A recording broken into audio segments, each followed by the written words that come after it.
predošlej epizóde ste videli. Let's go!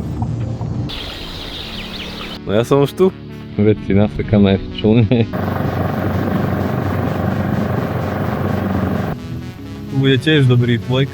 Čakám na prvý kontakt s kaprom. Treba tie ryby skrátka nájsť.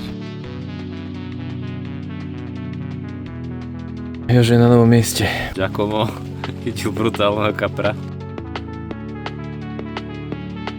Máme tretiu rybu. Tak ďalej, let's go. Má úplne zničenú chrbtovú putu. Dobro, už to pokračuje. Yes, come on! Vítajte v ďalšej epizóde Chasing Freedom. Ja sa už presúvam k druhému jazeru, k druhej horskej priehrade. Čoskoro som na mieste.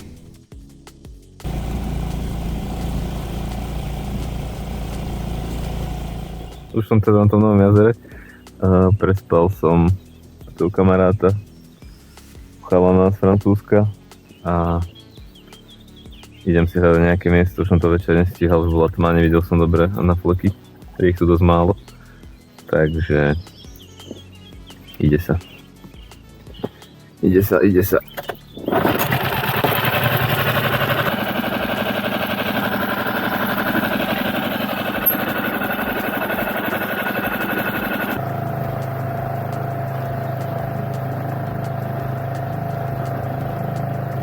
S miestami je tu fakt problém, sú tu strmé brehy, tak ako aj na predošlej priehrade.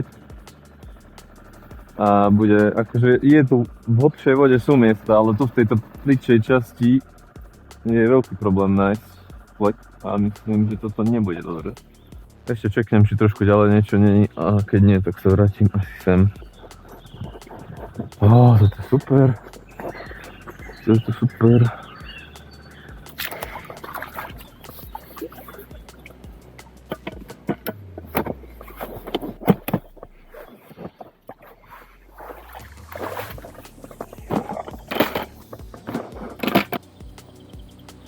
Hneď tu sa mi páči, že to previsnuté stromy, no úplne blízko bivaku.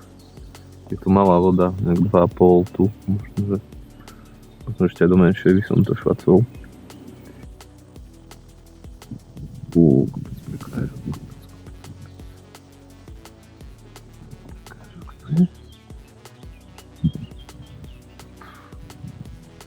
Zase aj ryby. Ďalšie dva veľké stromy do vody. Niečo veľké tam pláva. To je obrovské. Myslím, že to je zviera nejaké. To bude asi ryba. A sumec. Chudák je celý doráňaný. Chudák somček.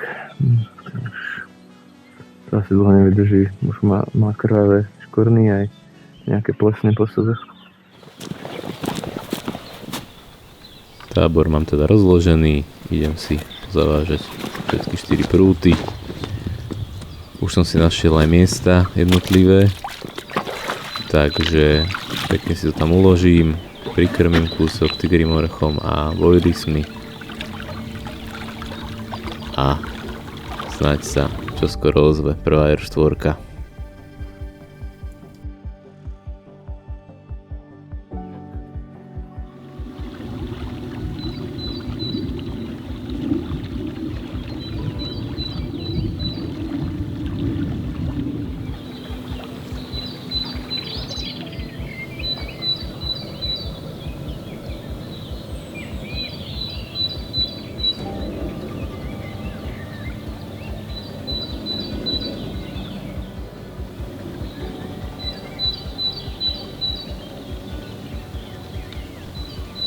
Všetky pruty sú už vo vode.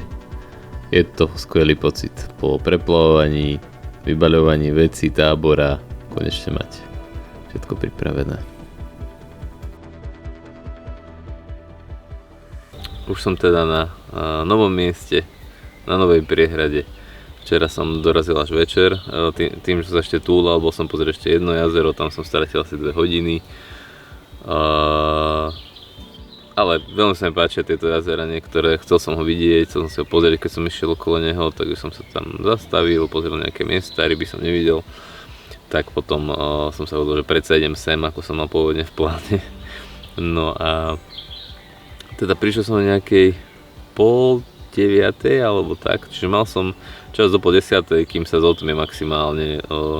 Čo som len tak stihol, už som vlastne za Šera sa preplával a dorazil som do týchto miest a už po tme, čo bolo dosť problém, lebo som nevidel na fleky vlastne. Pádom som už nevedel nájsť miesto, toto miesto som vôbec nevidel, našiel som ešte jedno miesto vedľa, ale tam je dosť šikmý breh, takže tam som nechcel ísť. Ale vlastne ešte predtým som si bol obzrieť miesta, chcel som ísť ešte na taký špic trošku ďalej. A tam bol jeden francúzsky kaprál mladý. A tak sme sa pustili tam do reči ešte predtým, hej, pokecali sme, ako sme kecali, tak hneď mal jazdu. Hovoril, že doteraz chytil len, neviem, nejakých 8 menších rýb, okolo 10, možno do 12 kg a zrazu mal jazdu. Išiel za rybou, zavolal ma zo sebou, tak sme išli do člna. No a zdolali sme z člna, ty vole, takého lístca, že som, nechápal som, ten mal možno, že aj 20, no neváži on ryby, ale tá ryba mohla mať kľudne 20 kg. Celý film v plné délce najdete na tvfish.cz.